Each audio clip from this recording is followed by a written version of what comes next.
Para se të fillojmë me videon, do ju ftoja të abonoheshit në kanalin ton Thënie për Jetën dhe të klikoni si përziles për të marrë njoftimet e videove tona më të reja. Faleminderit. Nëse i keni këto 8 shenja në trup, tregoni kujdes, pasi mëlçia juaj po vuan nga kjo sëmundje. Mëlçia është një organ shumë i rëndësishëm që ndihmon në pastrimin e trupit, përthithjen e ushqyesve e shumë më tepër. Në këtë video, sipas zbret saj, do të mërsoni për disa nga shenjat paralajmëruese që tregojnë për shfaqjen e problemeve të mëlçisë dhe duhet t'i adresoni menjëherë tek mjeku juaj. Në krye të listës qëndron verdhëza. Verdhëza ndodh kur pigmentet e lëngjeve biliare qarkullojnë në gjak. Ky problem vërehet më shumë te të miturit, por nuk përjashtohet as te të rriturit. Verdhëza mund të shfaqet me njolla të shfaqura në pjesën e syve, siç mund të jetë ngjyrë theksuare verdh në lëkurë dhe në pjesën e shikimit.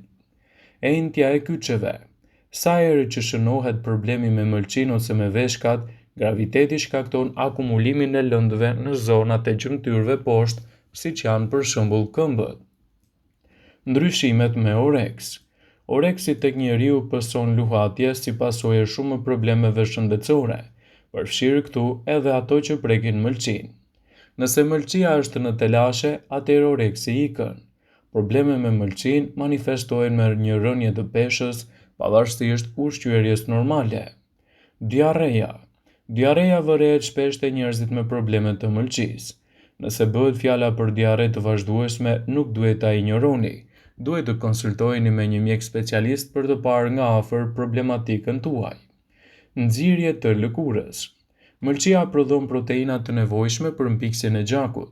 Kur ky organ has vështirësi, atëherë niveli i proteinës është në rënje dhe nxirret edhe me lëkurën e zezë me gjakderdhje të cilat janë më të shpeshta.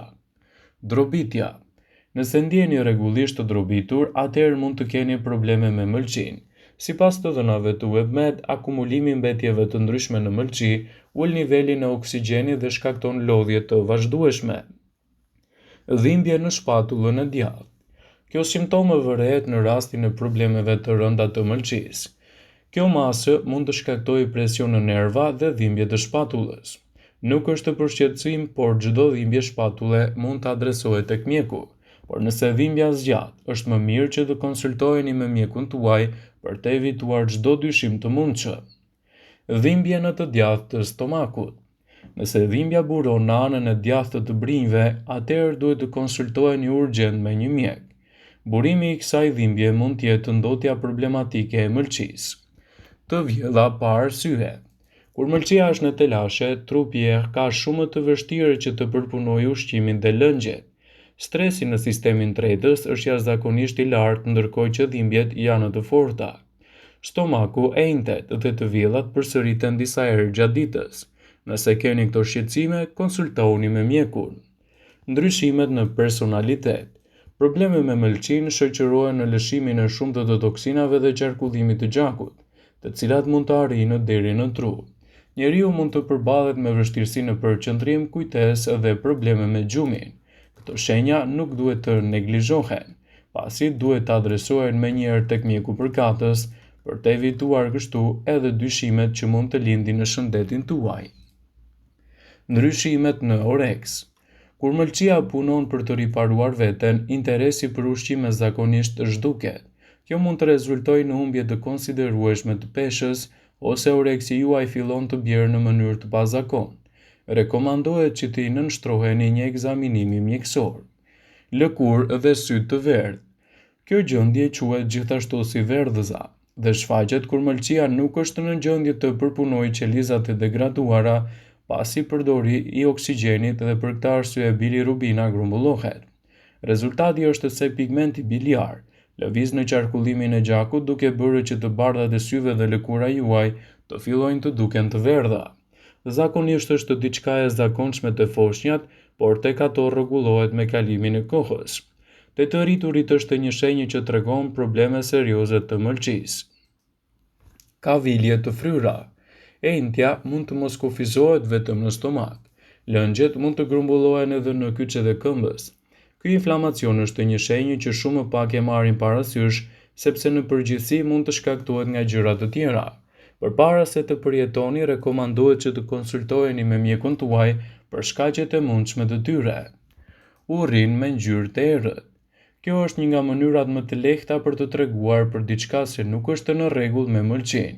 Kur urina juaj është me ngjyrë të errët ose jashtëqitja juaj është më e lehtë se normalja, atëherë duhet të kërkoni një kujdes të theksuar mjekësor. Ka shumë arsye pse urina e errët ose e turbullt mund të jetë, por është më mirë që të përjashtohet problemi me mëlçin sa më shpejt jetë e mundur, dhe kjo bëhet gjithmonë duke u konsultuar me mjekun tuaj. Shfaqje e mavjosjeve misterioze. Mëlçia prodhon proteina që janë të nevojshme për koagulimin e gjakut. Kur fillojnë të luftojnë për të rigjeneruar veten, për shembull në rastin e cirrozës ose dëmtimit të mëlçisë, nivelet e proteinave bie. Kjo mund të shkaktojë mavjosje të lëkurës ose gjakderdhje më të lehta. Gjithashtu mund të kemi inflamacione kronike të stomakut. Në përgjithësi, siç thekson Biblioteka Kombëtare e Mjekësisë në Shtetet e Bashkuara, një bark i theksuar zakonisht është rezultati i ngrënies së tepërt, por mund të jetë edhe për shkak të shkaqeve të tjera si sindrom e zorrës së irrituar, intolerancë ndaj laktozës ose probleme me mëlçin. Nëse ndiheni sikur jeni disa muaj shtatzan dhe keni nevojë të merrni vazhdimisht diuretik për të rregulluar zorrët, vizitoni mjekun tuaj për një ekzaminim më të mirë. Vetëm një profesionist mund t'ju ofrojë diagnozën adekuate dhe trajtimin e duhur në këtë rast, dhe për të hequr kështu çdo dyshim të mundshëm. Kruajtje të tepërta të lëkurës. Mëlçia e sëmurë nuk heq bilirubinën sipas nevojës. Kur kjo substancë mblidhet në lëkurë, mund të përjetoni dëshirë të paevitueshme për të kruajtur veten. Humbje pa arsye e oreksit. Kjo është një simptom e zakonshëm e problemeve të ndryshme shëndetësore, duke përfshirë edhe dështimin e mëlçisë. Refluks i tepërt i acidit. Ata që vuajnë nga çrregullimet e mëlçisë kanë shpesh urthe. Barku i madh. Barku juaj mund të bëhet më i madh edhe pa ngrënë shumë. Arsyeja është se dështimi hepatik zakonisht çon në asthin akumulim të lëngjeve brenda barkut. Pasi mund të jetë një shenjë e cila nuk duhet të neglizhohet, por të adresohet gjithmonë tek mjeku juaj. Problemet afatgjata të gjumit në veçanti duhet të rrisin ankthin ton, duke mbajtur kështu edhe shqetësime në shëndetin e mëlçisë. Sëmundjet e mëlçisë mund të shoqërohen me sëmundje të tjera si lodhje të rënda dhe oreksi dëmtuar. Mungesa e gjumit mund të ndikohet gjithashtu edhe nga problemet tuaja të mëlçisë. Mëlçia është një organ jashtëzakonisht i rëndësishëm që kryen pothuajse 500 funksione të ndryshme. Ai është përgjegjës për prodhimin e shëndetit biliar i pranishëm në procesin metabolik, filtrim, ruajtje dhe detoksifikim. Një mëlçie e mbi ngarkuar me alkool është e ndjeshme ndaj dëmtimit. Përdorimi i tepërt i alkoolit mund të çojë në sëmundje alkolike të mëlçisë yndyrore, hepatitë ose cirrozë. Rreziku i problemeve të mëlçisë vlen për çdo që konsumon rregullisht pije alkolike. Njerëzit që furnizojnë trupin me yndyrë më shumë se 80% në ditë janë veçanërisht të prekshëm. Ne marrim këtë dozë duke pirë mesatarisht 2 litra birrë ose pije të tjera gjatë ditës. Një mëlçie e sëmurë nuk dhem sepse është organ nervor dhe shqetësimet në funksionet e saj nuk shfaqen në formën e dhimbjeve. Megjithatë, ka disa simptoma që mund të jenë shenjë problemeve të mëlçisë. Këto përfshin shenja që nuk vërejmë gjatë natës, por flasim për problemet e gjumit dhe të pagjumësisë. Por si mund të lidhet pagjumësia me mëlçin? Sipas shkencëtarëve, dëmtimi progresiv i mëlçisë ndikon efikasitetin e filtrimit të organit të toksinave dhe largimin e tyre nga trupi. Rezultati është akumulimi i toksinave në tru dhe gjë që çon në shqetësime të gjumit. Përdorimi i tepërt i alkoolit mund të çojë në këtë situatë. E rëndësishme është që të kapet në hapat e para dhe të adresohet tek mjeku për të mbajtur nën kontroll problematikat e shëndetit tuaj. Vëmendje.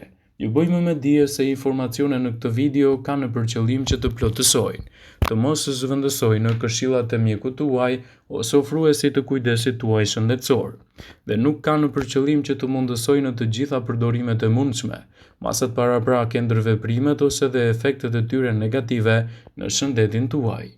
Pasi ta dëgjonit këtë video, do ju ftoja t'i bënit like dhe ta shpërndanit atë në profilin tuaj në mënyrë që të informohen dhe miqtë e tu.